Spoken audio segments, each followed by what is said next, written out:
Day one of the festival was all about building connection and allowing people to get to know each other. We started with Welcome to Country by Wurundjeri man Thane Garvey, and we had some introductions from Sandro, CEO of VicHealth, and the CEO of Lord Mayor's Charitable Foundation, Catherine Brown. And then we went into 4 activities. The first activity was a cooking class with Free to Feed, where the participants learned how to make arepas and baklava.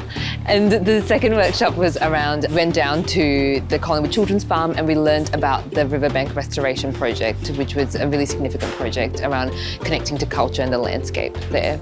The other activity was with Thane Garvey again, and Rachel, who was the head gardener at Collingwood Children's Farm, who talked about Indigenous bush foods and the importance of knowing where those are coming from and making sure that you're sourcing them from the right places as well, and learning about the medicinal properties and the way they were used pre-colonisation. And the last activity was a creative workshop with Reid Perrick from Shepherd and Culture Kitchen, who got participants to think about all their favourite food memories, so the food that they grew up with and the food that brings them joy and heals them. So everyone kind of got quite creative with drawing and putting stickers on, and it was a great kind of colourful activity for them to end on. And then we had a really nice networking session where we didn't have to do very much, but everyone just wanted to keep chatting, which was excellent, and we actually had to push people out at the end of the day.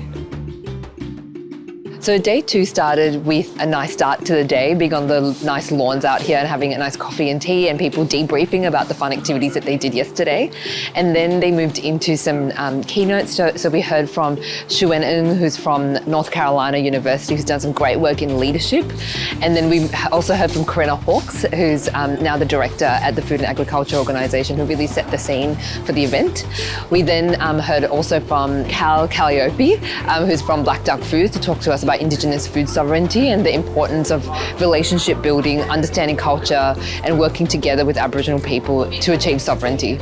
And then we broke the big group up to do some work with Mahana Culture, who are a Pacifica organisation, who talk about how do you start collaboration, how do you build relationships, understand where people are from, their backgrounds, their interests, and how do you start working together, which will lead nicely into the work that we're going to be doing around collaboration. So setting those principles for collaboration. And then we'll be going into some panels for the rest of the day. We'll be hearing from food systems leaders across Australia next, who will be on panels to talk about their experiences in being food system leaders, but how they build networks and relationships and how they do their work.